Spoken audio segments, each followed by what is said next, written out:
Это конец отношений, которые многие считали эмоциональным фундаментом BTS.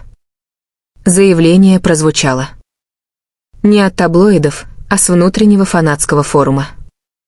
Участники этого форума на протяжении многих лет известны своей аналитичностью и умением отличать слухи от фактов. «Я не знаю, пора ли мне перестать надеяться». Эта тихо произнесенная фраза слышна в конце записи. Мгновенная тишина превратилась в бурю в соцсетях. Тысячи комментариев появились с вопросом «Что произошло?». Сразу же возникли предположения: личные проблемы, внутренние конфликты, давление со стороны лейбла. Но факты и хронология начали складываться в одно. И все это вело к выводу, куда более сложному и мрачному, чем просто ссора двух близких друзей.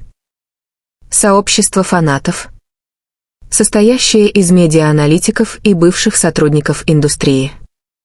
Они сообщили, что видео загрузил анонимный пользователь, чьи данные, по мнению многих, принадлежат сотруднику. Анализ метаданных показал дату середины июля 2025 года. Это было в закрытом репетиционном зале HYBE. За 2 недели до объявления о реструктуризации графика и состава BTS. Камера наблюдения вела тихую запись. Но маленький микрофон, прикрепленный к усилителю, случайно или намеренно уловил обрывок звука. Чингук стоял в 2 метрах от Тэхёна, сжав кулаки. Глаза Чингука были на мокром месте. Тэхён же выглядел застывшим. Взгляд устремлен прямо, без ответа. И тогда из уст Чингука прозвучала фраза, которая теперь преследует ARMY по всему миру. Фанаты заметили отсутствие личного взаимодействия между ними в прямых эфирах и официальном контенте BTS. То, что раньше было их изюминкой, вдруг исчезло. Даже в апрельском выпуске Run BTS они почти не общались. А один сегмент был вырезан, оставив 14-минутный пробел. Без объяснений. Это вызвало волну догадок. Бывшие сотрудники утверждают, что динамика группы изменилась, когда Тэхён сосредоточился на сольных проектах и зарубежных коллаборациях без участия остальных.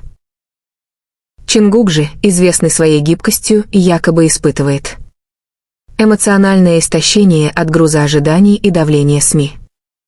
Инсайдер рассказал о его просьбе взять паузу в промо. Эта просьба появилась после инцидента на записи песни, когда между Чингуком и Тэхёном возник спор по поводу художественного направления.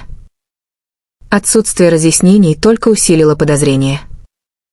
В Инстаграм Чингука появилась сторис с черным фоном и одним смайлом-слезой, удаленная через 3 минуты. Тэхён же до сих пор не дал никакой реакции. Даже в интервью японским СМИ через 2 дня после появления видео. Молчание лишь подогрело слухи. В начале года Тэхён сказал «самые сложные отношения». Это когда вы очень близки, но больше не понимаете друг друга. Теперь многие считают это скрытым намеком на трещины в BTS. Наблюдатели полагают, что BTS удавалось скрывать напряженность благодаря высокому профессионализму. Но личные и творческие конфликты неизбежны, когда участники ищут свою идентичность. Реакция фанатов разделилась. Одни считают, что это манипуляция СМИ или провокация антифанатов. Другие выражают беспокойство и призывают дать артистам эмоциональное пространство. Крупные форумы теперь заполнены покадровыми разборами, анализом жестов и подборками странных моментов между ними с 2023 года.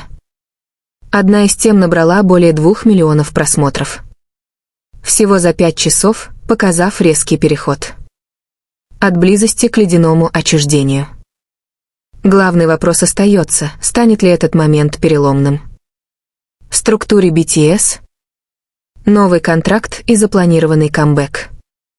могут оказаться под угрозой.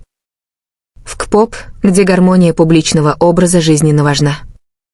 Такая трещина, особенно между двумя самыми популярными участниками, может вызвать глубокий кризис идентичности.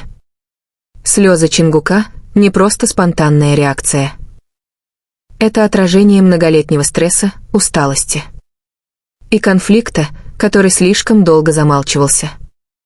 А молчание Тэхёна, будь то шок, гнев или эмоциональная отстраненность, лишь верхушка айсберга куда более сложной динамики. Фанаты продолжают надеяться, что это не конец, а лишь трудный этап, и что со временем эта рана заживет. Но пока официальных заявлений нет. И вопрос продолжает звучать: что же на самом деле сказал Чингук Тэхёну в той закрытой комнате?